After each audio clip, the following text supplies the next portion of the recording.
What are some of the tax changes that we're going to see for the year 2022? It seems like the past 3 years, there's just been a ton of tax changes, different tax credits, different stimulus checks. And so we're going to kind of reset the picture for what you might very well see as some changes on your 2022 tax return. For that, we're going to be joined in the second half of the program by our fellow certified financial fiduciary at Nelson Financial Planning.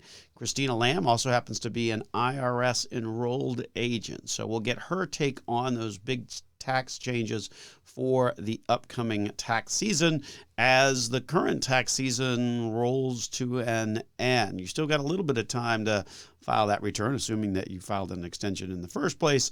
October 15th is the hard stop deadline on that 2020 return. So we're going to be thinking ahead to 2022 and what that tax return looks like on the back half of today's program, along with the fact that we're going to talk about some of the ways that, in theory, the Inflation Reduction Act may actually, in fact, help you if you are spending money on medical costs, if you're on Medicare and spending some money on out-of-pocket on those costs. We're going to talk about some of the ways that, in theory, that may actually help you. Don't hold your breath, though, on some of that stuff because it's not coming on board next year. Many of those things come on board years from now. So we'll talk about that here on the program. So welcome in to Dollars and Cents, where we help you make sense out of all of life's decisions involving your dollars. We're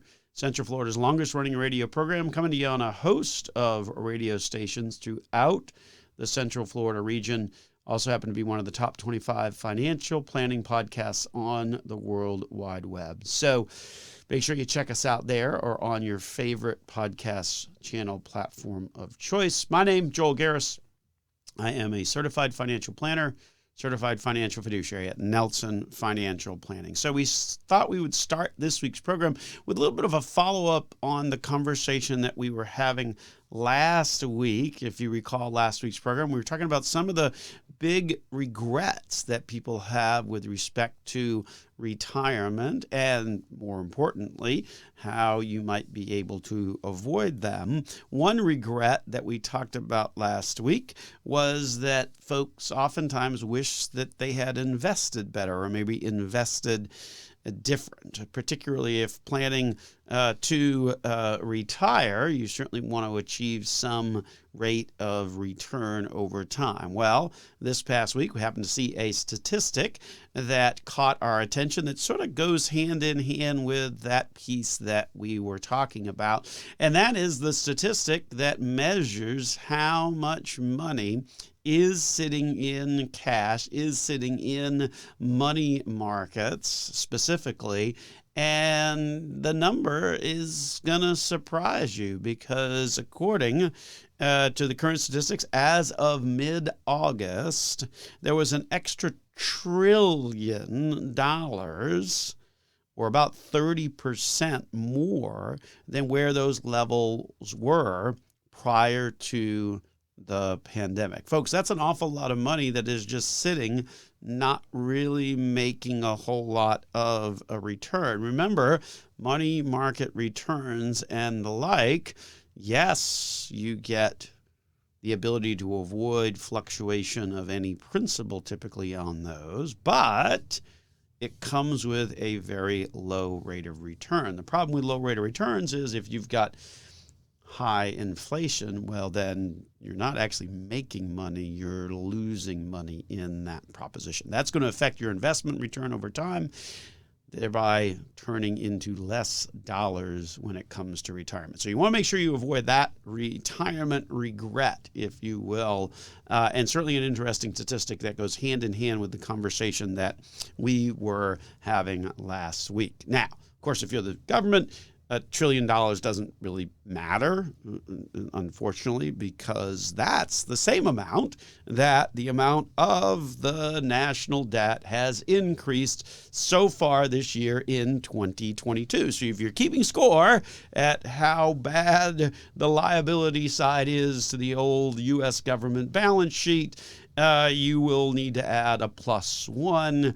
it's not a small +1. It's a +1 trillion to the national debt within the first 7 months of the year. National debt up to 30.6 trillion now. I guess at some point that probably matters one way or the other, right? Should. Eventually.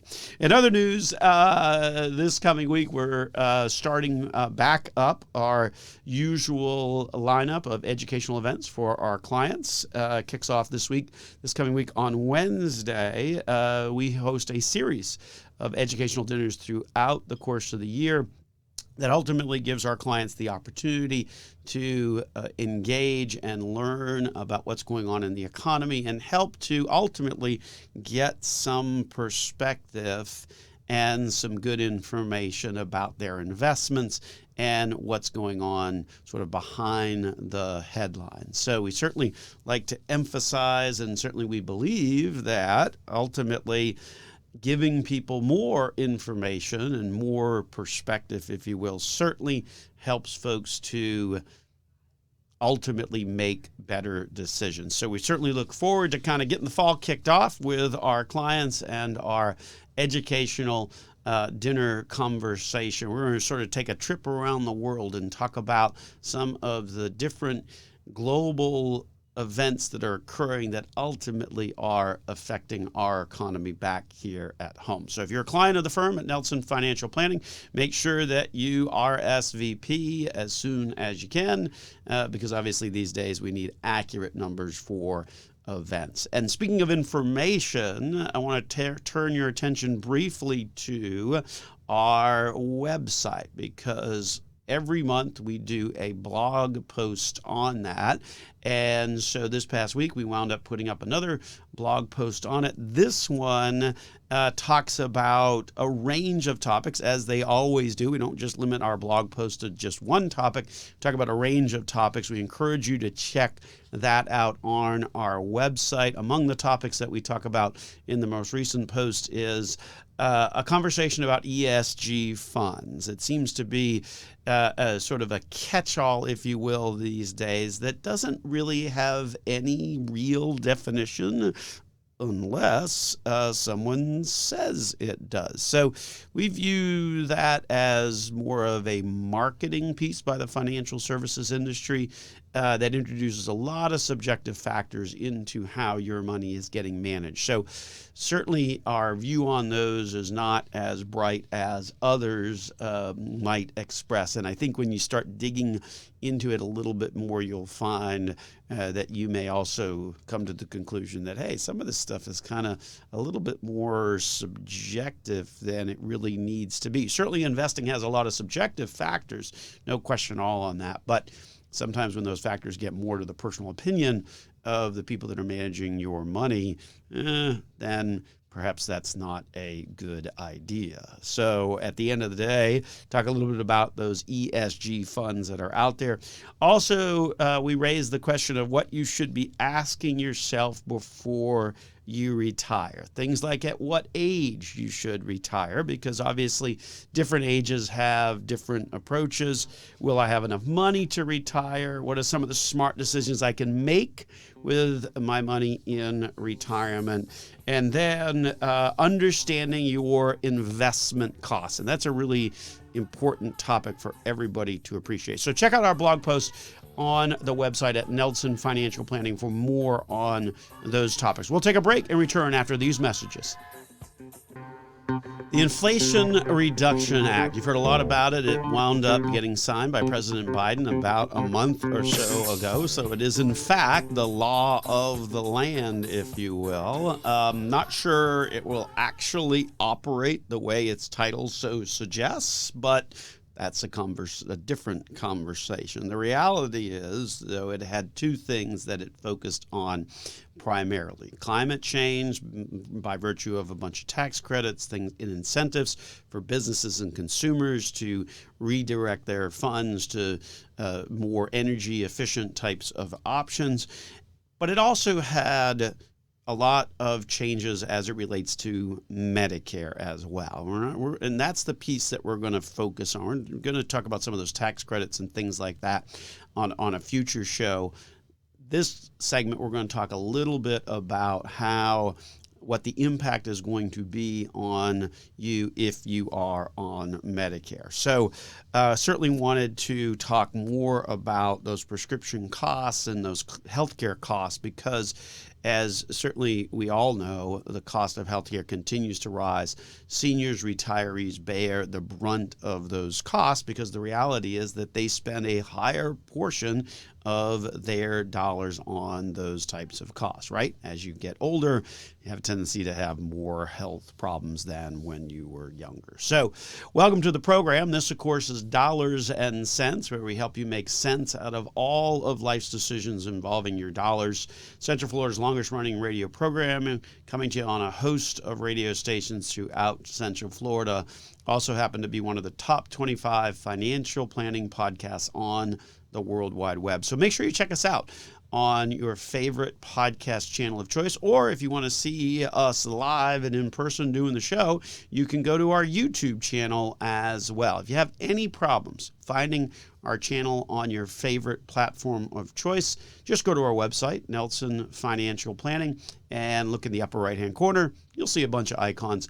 Click on the one that looks most familiar to you, and you will get immediately connected on over.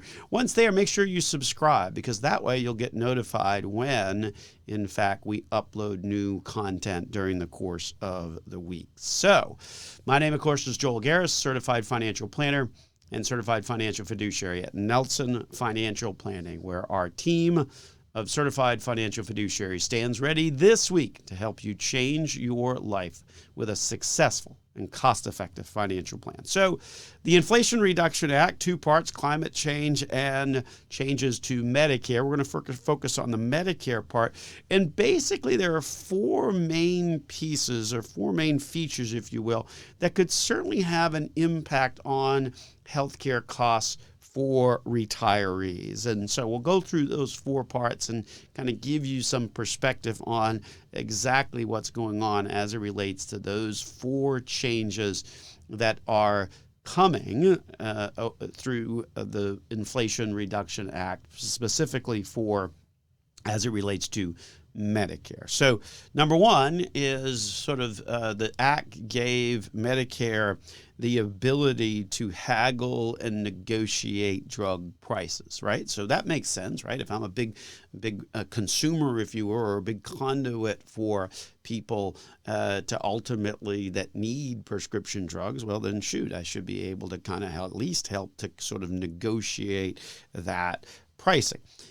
The problem is, though, that it's not as broad as most people might think that is. And it, in fact, is quite limited to sort of the most expensive drugs. And, in fact, has a very slow rollout in terms of the ability of Medicare to negotiate this pricing. Specifically, it only was going to cover the ability to negotiate 10 drugs starting in the year 2026. So that's a number of years from now, and 10 doesn't seem like a whole lot to me, but that's how it works, is that it's giving the ability of Medicare under Part D to negotiate drug prices, but doing it gradually over time. So by the year 2026, they'll have the ability to negotiate pricing on about 10 drugs. The year 2027, it goes up to 15. Year 2029, it goes up to 20. So certainly a ways off. There's some estimates that believe that this may result in about $100 billion of savings that I guess is supposed to trickle down into the hands of folks who take Medicare Part D in the form of lower Medicare premiums. Not sure I would hold my breath on that one, given the length of time before it actually comes on board, but that is one of, I guess, the more significant features as it relates to Medicare under the Inflation Reduction Act. Number two, and maybe you've heard of this one, is because this is probably one of the bigger conversations about it, is it actually caps out-of-pocket drug costs if you're on Medicare Part D to $2,000. Okay, so that's a $2,000 cap, so that your out-of-pocket, right, the amount that you spend out of your pocket to cover your prescriptions would cap at $2,000 for a calendar year. Problem is, that does not start until 2025. So that's certainly also a ways away, if you will. It's estimated, though, that about 1.4 million seniors spend more than that $2,000 out of pocket each year. So certainly that will benefit those folks quite mightily. Unfortunately, they've got to wait 3 years before they see it. Number three, and finally we're getting to some of the things that we can expect to see happen in the next year in 2023. Number three is a limitation on insulin price. The price of insulin, if you purchase insulin, you know that the price has been certainly skyrocketing, even as diabetes increases, especially with age, and I guess because of the increase in diabetes, and so too the cost also has been going up. Unfortunately, though, here in the U.S., it's estimated that we pay about 10 times the cost, or 10 times more than what they pay in other developed countries. So the bill sort of takes direct aim at that piece and stipulates that Medicare users will only pay a maximum of $35 a month out of pocket for their insulin. So if you're on insulin and you're on Medicare and you're having to pay a bunch of things out of pocket, this one certainly makes a difference for you, because they're capping that maximum out of pocket at $35 per month. Good news on this one is that it actually kicks in for the year 2023. So you may actually see some nice cost savings, if you will, on that when it comes to the cost of your insulin starting as early as January. And then lastly, and obviously there's a lot more things in the Inflation Reduction Act that relate to Medicare. These are sort of kind of the top four, if you will, as we sort of picked out. Number four, lastly, all vaccines are free starting in 2023 if, again, you are on Medicare. These provisions relate to Medicare. So if you're on your regular health insurance as a private payer or have private health insurance and you're not on Medicare, well, then these don't necessarily apply to you. These things that we're talking about only apply if you are on Medicare. So all vaccines are free. Typically, of course, as you know, flu, COVID vaccines are free, but things like the shingles shot, which a lot of people take, aren't. And so the concept is to get all of those vaccines all free, all part of under Medicare care. Of course, free and always free, right? I mean, there's nothing free. So at some point, there is a cost that somebody else is going to bear. And I guess that's the great debate that is certainly happening as a result of these changes under the Inflation Reduction Act, is what is going to be the ultimate sort of ripple effect, or the ripple impact, if you will, on some of these changes. So time will tell on that, as will certainly the case, because a number of these provisions really do take some time before they come on board. So we'll continue to keep you updated on things like that as they progress. Speaking of updates, we're going to look ahead in the next segment. We're going to look ahead to some of the big tax changes for the year 2022. We're going to be joined in the studio here at Nelson Financial Planning by our very own Christina Lamb, one of our certified financial fiduciaries, who also happens to be an IRS enrolled agent. Coming up next here on Dollars and Cents. So what's new for 2022? We're going to talk about some of the tax changes that are afoot. We're joined in this segment by our fellow certified financial fiduciary and IRS enrolled agent, Christina Lamb. Welcome to the program. Thank you. Good morning, everyone. Very good indeed. So never too early to start thinking about next year. Absolutely. Even though this year's tax season hasn't totally wound down. Yes, we still have about a month left, a little bit longer. October 17th is the deadline for any of you procrastinators still out there. Okay, so that means the 15th must fall on a Saturday, because I said Yes. earlier in the program it was the 15th. So Yes. we're getting the extra 2 days. You get an extra couple of days. Yeah. I got you. For the real procrastinators, you can just wait on through the weekend. That is for sure. So, but yeah, a host of changes in this segment. The next, we're going to start to kind of get into scratching the surface on what they look like. What's sort of what's the first thing that sort of comes to mind? So the first is just the tax bracket increase. This generally happens from year to year, but across the board, they've gone up in the different brackets from 3 to about 3.8%. So a little increase there. However, given inflation is currently at 9%, it's a little lacking, to say the least. 3% sounds a little light. So what happens, though, each and every year is like the amount of income that's like subject to, like, say, the 12% bracket. Mm-hmm. That amount of income gets adjusted based Correct. upon these kind of inflationary types of increases, so that more of the income gets taxed at the 12% kind of thing. That's how it sort of works.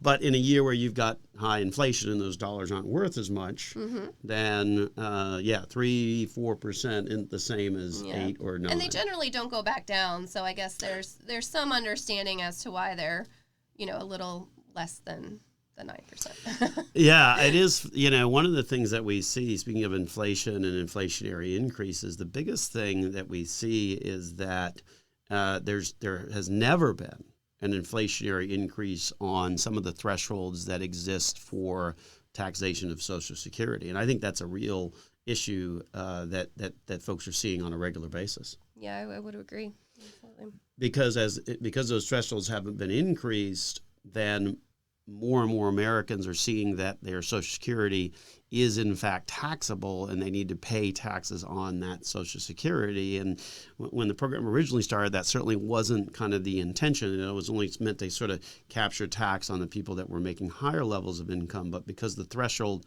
hasn't ever increased, then it continues to wind up being a pretty significant impact on most people's tax returns. So that's it for the increase in tax credits. What about the increase in tax rates and tax income brackets?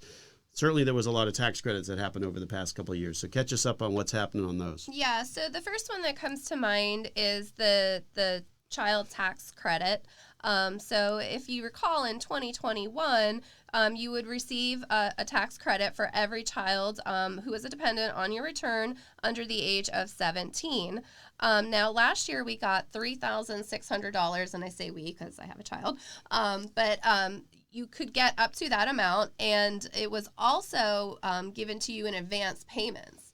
So this definitely caused some issues on tax returns. Certainly we saw here in the office people couldn't remember if they received the advance payment, and then some of them, due to influx in income, had to pay some of that back. Oh, sure. So this year, for 2022 tax year, that's dropping back down to the $2,000 per child that is a dependent on your return. And no advance or anything like that. None of the stuff that we saw last year. Thank goodness, because I feel like that was, as somebody who helps prepare returns, that was definitely a difficult portion for people to keep up with. Good for the people that got it, but certainly not easy, because it was really convoluted. Some of the documentation that the IRS sent out, was the same to both the husband and the wife, and so it really took some time to sort of figure that out. Yeah, definitely. And frankly, a lot of people would argue, I mean, there's certainly an argument out there that a lot of this stimulus money that was put into the economy during the course of 2021 is in fact directly contributing to how high inflation is today. Certainly. I mean, I know my family noticed a difference, and I was like, oh, how come it seems like we had more money last year? And then as I look back at things, I was like, wow, we got, quite a significant amount throughout the year with the 2 stimulus payments and the child advance credit. So there was a lot of money that, was on the table if you were eligible. There's certainly some estimates that suggest that these federal government bills and stimulus checks and extra tax credit contributed almost 50% of the current inflation that we're seeing across the board. So besides the child tax credit, which obviously was a big part of sort of those additional payments, there was another one that had to deal with kids, right? Yep. So there is the dependent care qualified expenses. So this is a deduction if you have a child under 13 who is a dependent on your return, and they go to some sort of either daycare, after school program, summer camps even are eligible. You can deduct up to 35% of the cost of that if you fit into the eligibility brackets. So last year it was $8,000 for one child, or $16,000 up to for more than one child. That's a big difference. Yeah, really and it dropped back down this year to the regular rates of $3,000 for one child up to, and $6,000 for two or more children. I mean, that's a $10,000 swing. Huge. Which I guess also one of the things that folks need to be aware of, and particularly why we wanted to have this conversation today, while there's still at least some time left in the year, if you think you're going to get these tax credits. Right.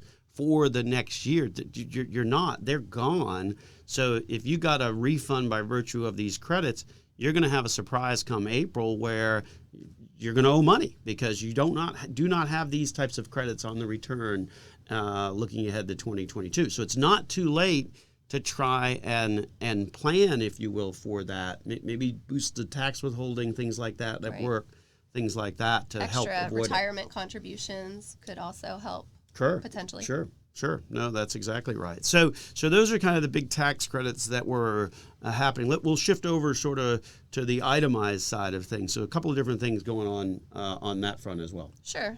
So mortgage insurance premiums used to be an itemized deduction, and those were taken away. So those are set to be back on the table as long as Congress doesn't, disallow it between now and then. So mortgage insurance premiums are what's called PMI. And so if you generally don't put 20% or more down on your house, it's the insurance that's built into your mortgage payment that helps for loan default. Sure. So for some people, it can be quite significant. So that can be an additional deduction added to your itemized deductions for the year. The thing that has always driven me crazy about PMI is that you pay it as the consumer, right? Yep. And it does absolutely no benefit to you. Yes. Because it's not insurance for you if you can't make your mortgage payment. It is insurance for the bank if for some reason they have to foreclose and what they're able to sell the house for isn't enough to pay off your mortgage. Yeah, absolutely. And I think an interesting fact I like to mention to people is that if you've had your house for a while and you have some equity in it and it gets to that 20%, some mortgage companies will actually allow you to drop that from your mortgage payment, but it's based on your paperwork and your loan documents. So every company is different. You just got to check with them. And certainly stay on top of that, particularly if you've been in your house for a little bit. Given the fact that real estate here in Central Florida is certainly appreciated well, you may find that you're in a little bit better position to sort of make that argument to avoid that one. So what's next on the list? So next, also along the itemized deduction is the charitable giving deduction. So charity has always been a function of your itemized deductions. However, last year there was an additional deduction that you could take. It was $300 for individuals or $600 for married couples, and you didn't have to itemize to utilize that deduction. So since the standard deductions have gone up so much, most people haven't been able to itemize. So this was a little extra help on your tax return to have a nice little deduction for those charitable givings. And at least get some benefit for making that charitable contribution. Correct. Now, when you and I talked about this earlier, I was surprised that this one went away because I thought this one was one of the more permanent ones. Yeah, I was shocked myself. I thought that they would would sort of keep that around. I mean, number one, it's great to give back to the community if you can. And sure, good results. So we're going to take a break. When we come back, we're going to continue the conversation here on Dollars and Cents with Joel Garris and Christina Lamb of Nelson Financial Planning. On the program, we're talking a little bit more about some of the changes that are going to be seeing on your 2022 tax return. So welcome to the program. This, of course, is Dollars and Cents, where we help you make sense out of all of life's decisions involving your dollars. My name is Joel Garris. I'm a certified financial planner and certified financial fiduciary at Nelson Financial Planning. Also joining me on the program today is one of our fellow certified financial fiduciaries who also happens to be an IRS enrolled agent, Christina Lamb. Good morning. Good morning. Thanks. Again. So hopefully folks were listening in on that last segment. Certainly a lot of changes that at the end of the day might not be as for the best, particularly with the elimination of some of these tax credits, elimination of some of these charitable contributions, things like that. So that could lead to some surprises, if you will, for folks on their tax return. Yeah, it definitely seems like people are going to be hurt by these changes more so than helpful. Yeah, no. When you start taking away credits that, can be $10,000 here, a few $1,000s there, that can certainly swing a tax return. So certainly good to kind of be thinking about that. So if you got a refund last year by virtue of these credits or these, stimulus checks or things like that, then you want to make sure that you're withholding enough taxes this year. Otherwise, you might very well run into some significant issues when it comes time for April 15th. So what else is cooking on the tax front as we look ahead to 2022? So another one would be the increase in virtual currency transactions reported. So currently a lot of those are not getting official tax forms. We see a lot of printouts and things like that clients will share with us. But starting in 2023, they are actually going to be sending you a tax document. So a lot of companies in preparation for that are going to start issuing those this year to kind of work out the kinks on their end and things like that. So crypto trading platforms like a Coinbase or whatever that are specifically geared to crypto trading in the past haven't necessarily had to generate out these forms. Correct.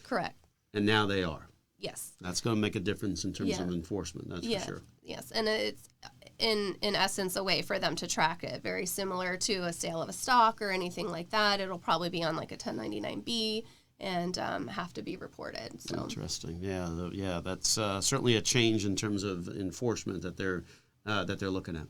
And I think something interesting for companies like that especially is they probably won't mail you a form. What we noticed a lot this year is that you have to go online to get your tax documents, and I would assume that would be even more so with companies like that are, for the most part, completely digital. Sure. Yeah, they're not mailing statements. You don't even have features to mail statements, so you're going to have to sort of look around and download that tax form. Yep, absolutely.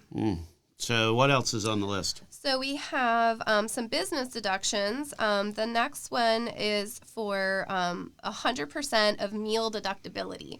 So normally if you have a Schedule C, you can write off meals that are incurred for your business as long as you are there, like an employee is there.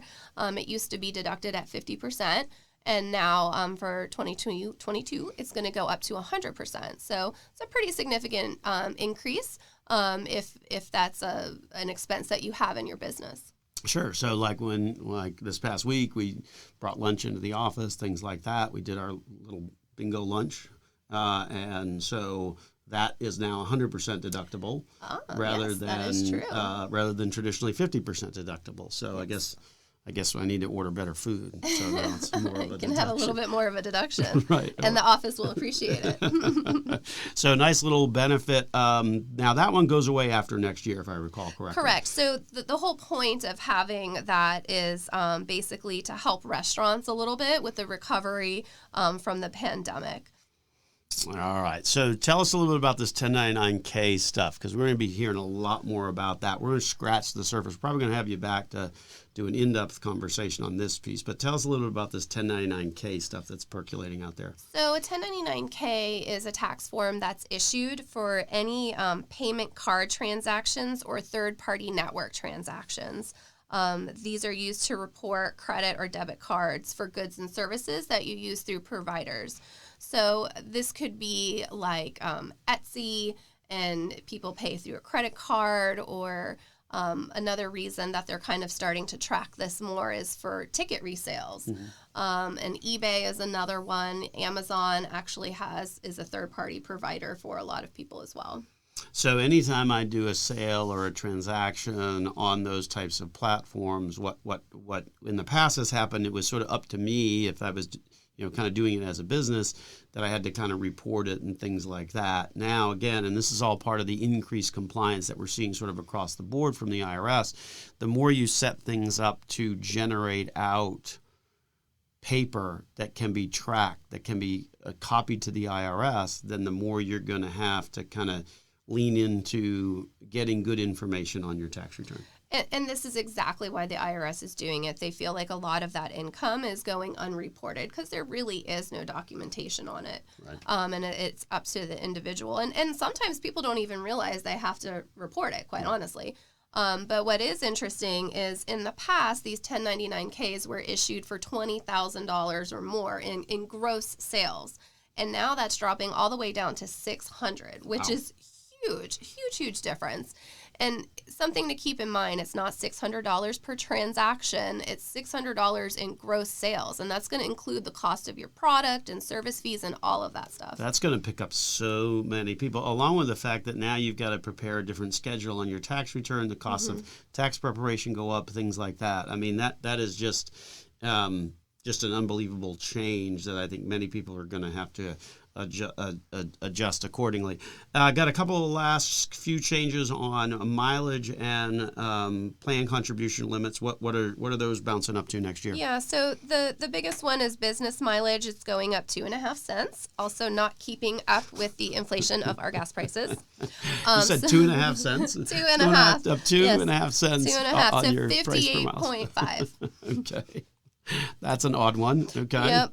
Medical mileage is going up 2 cents to 18 cents per mile, and charitable mileage for volunteering is staying at 14 cents. That's awesome. I love the fact that the IRS thinks that the cost of traveling a mile in a vehicle these days has only gone up a couple pennies. That's great. Well, I find it interesting how it's so different amongst all the categories. What about retirement plan contributions? So retirement contributions, 401k plans is going up $1,000. The max is $20,500. The catch-up is at $6,500 if you're over age 50. Traditional and Roth IRAs are staying the same at $6,000 per individual. Again, if you're over 50, $1,000 catch-up. And simple plans got a little bump to $14,000 per year, and then an additional $3,000 if you're over 50. So a little bit of change in terms of that upper income limit or the upper contribution limit on the 401k. So that's good. So, well, that's about all for this week's episode of Dollars and Cents with Joel Garris and Christina Lamb of Nelson Financial Planning. If you like what you heard and want to learn more, go to nelsonfinancialplanning.com.